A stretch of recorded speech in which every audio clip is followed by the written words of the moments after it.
Hello there! How are you? I hope your fall season is going well. I'm really enjoying my fall drinks and this sweater, and that is all I need right now. Today I'm going to be doing the rapid fire book tag. This tag was created by Girl Reading. Rapid fire questions stress me out. I like to think and I like to elaborate, but I also like a challenge. I'm also going to be hosting a giveaway at the end of this video, so stick around. This tag is basically just what it sounds like, rapid fire book-related questions, so let's dive in. The first question is a classic ebook or physical book. I always have to have the physical book. If it's like a huge book, I like to have it in e-reader form. It's easier to read at night, glows in the dark, but obviously you can't purchase every single book you read in two formats. That would be crazy. Yeah, I've never done that. Paperback or hardcover? Definitely gonna say hardcover, but if it's a book that I have the hardcover for and the paperback comes out, there's something about it that's exciting. Online or in-store book shopping? Definitely would have to say in-store for this one. Living in Chicago, there are so many awesome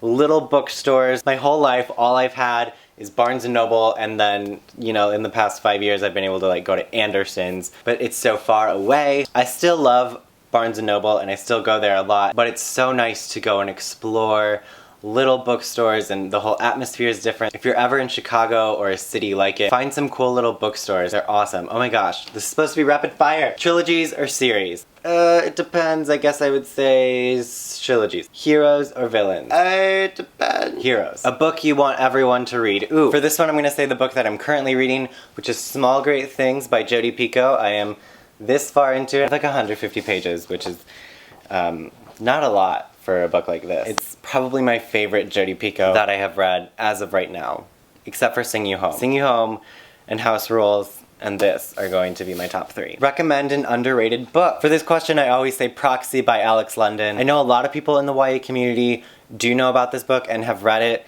but many people have not. Proxy by Alex London, do it. The last book you finished, it was History's All You Left Me by Adam Silvera in ARC form. Comes out in January. It was amazing. The last book you bought, Small Great Things by Jodi Picoult, and now I'm almost done with it. So there, I actually am reading a book after buying it. College has changed me. The weirdest thing you've used as a bookmark. I have taken this flap pretty far into a book. I've used gum wrappers, I've used books as like you make them kiss and they hold each other open. Used books, yes or no? If I'm being honest, I'd rather have my own new copy unless it had special meaning. Like if it was a family member who was giving me a book that's really important to them and they had read that edition, I would love that. Or if it's like a used book with history, I think that's awesome. Otherwise, I do enjoy new books, but at the same time, often at little bookstores or at like half-price books, they do sell used books and they're in really good condition, and I'm all for that too. It's whatever for me. Characters or plot? In my opinion,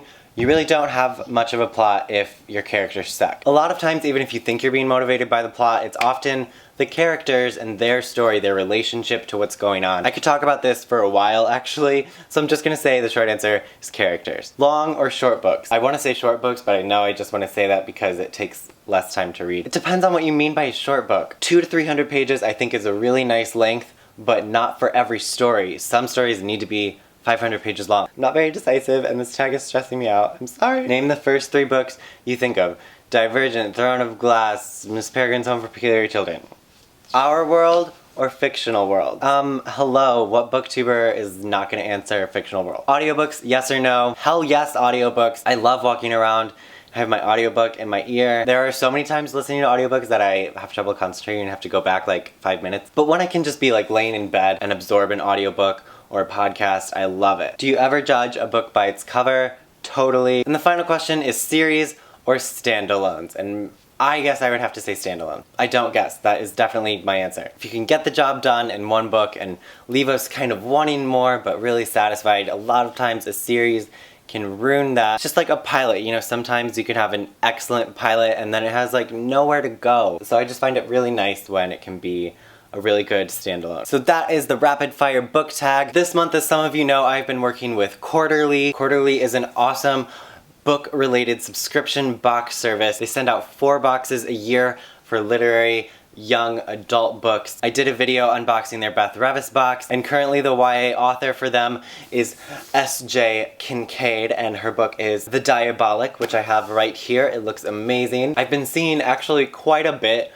about this on like Instagram. It's coming out really soon, and she is doing the box for them. So this month I'm doing a social media takeover for Quarterly on their Facebook, Twitter, and Instagram, so I'll leave all of the links to their channels in the description, and I'm posting every day over there. So the bookstores I go to, books that I'm reading, book events that I go to, all of those updates are happening over there, and Quarterly has been kind enough to offer a very exciting giveaway. One winner will receive a year-long subscription to the literary box of their choice. They have a few different options, and YA is one of them. So that means you will get all of the boxes with all of the books in them and the extra cool stuff and the notes from the author for a whole year. And then there will be 3 other winners who can receive the Beth Revis box, which, like I said, I have a whole video unboxing, so if you're curious as to what's in it, I'll link that video down below. Or the Brit Bennett box, which is the regular literary box. So 3 other people will have that opportunity. I will leave more information about the giveaway in the description and how you can enter. You must be following all 3 channels for the literary box though, and that's how you'll see all of my posts anyway. So definitely check out the description for more info on this giveaway, and follow them on Facebook, Twitter, and Instagram. And if you're interested in